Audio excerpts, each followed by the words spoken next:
If I had to describe Black Clover chapters 387 through 389 in one sentence, it would be this.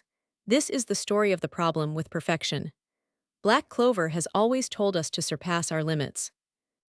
But just as loudly, it spent years screaming another message: perfection is a lie, and anyone chasing it is already doomed.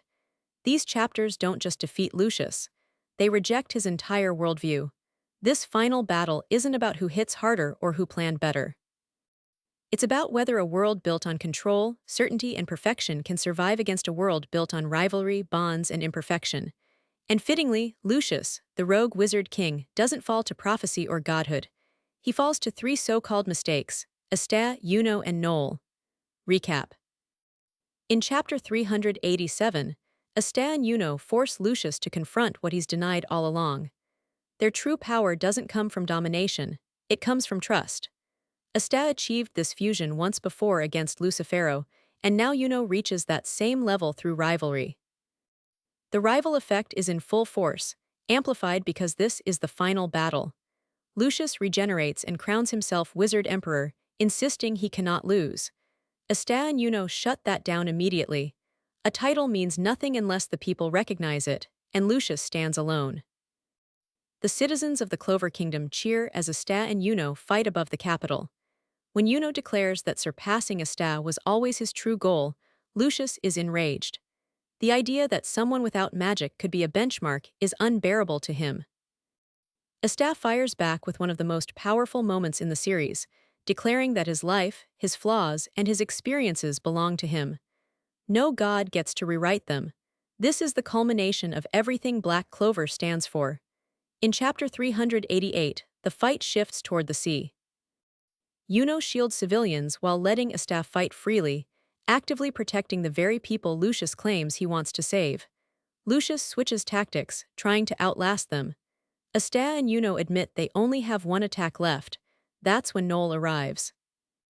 With no anti-magic left, under insane pressure, from extreme distance, she lands the impossible shot. A shot she never could have made at the start of the series. It creates the opening Asta needs to gut Lucius across the torso. Julius' soul appears. Judgment is passed. Chapter 389 closes the loop. Lucius, dying, asks Julius how a perfect being could fail. Julius answers simply, "The future is unknowable, and that uncertainty is what drives humanity forward." Lucius disintegrates, undone by the very imperfection he tried to erase. We see final moments across the kingdom. Goodbyes, gratitude. Julius restores the capital and revives the fallen, collapsing after one final act as Wizard King, leaving the future in the hands of the Magic Knights. Themes and analysis: this battle is about unity over tyranny. Lucius stands alone. Asta and Juno never do. Juno redirects attacks to protect civilians mid-fight. Asta strikes with intention, not destruction. Their teamwork dismantles Lucius' belief that strength comes from control and isolation. The soul-splitting strike using Zetan, Kai, and Demon Slasher is controversial, and yes, predictable, but it works. Asta doesn't erase everything. He cuts exactly what he chooses. That isn't a loophole, that's mastery. But the true emotional payoff is Noel Silva. She was never meant to reach this level. Lucius himself admits it. And yet, she lands the most important hit of the arc, not through destiny, but by rejecting it. The girl who couldn't control basic magic shatters fate itself. That moment alone is one of Black Clover's greatest long-term payoffs. The ending Lucius' death is abrupt. No redemption, no grand speech.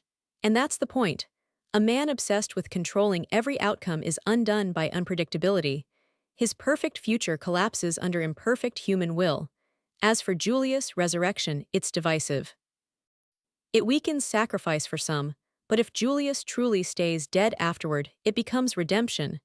Not as a god, but as a man trusting the next generation. Whether this ending elevates or divides the story depends on what comes next. But one thing is certain. Lucius lost because he tried to perfect humanity, and humanity refused, because humanity was never meant to be perfect.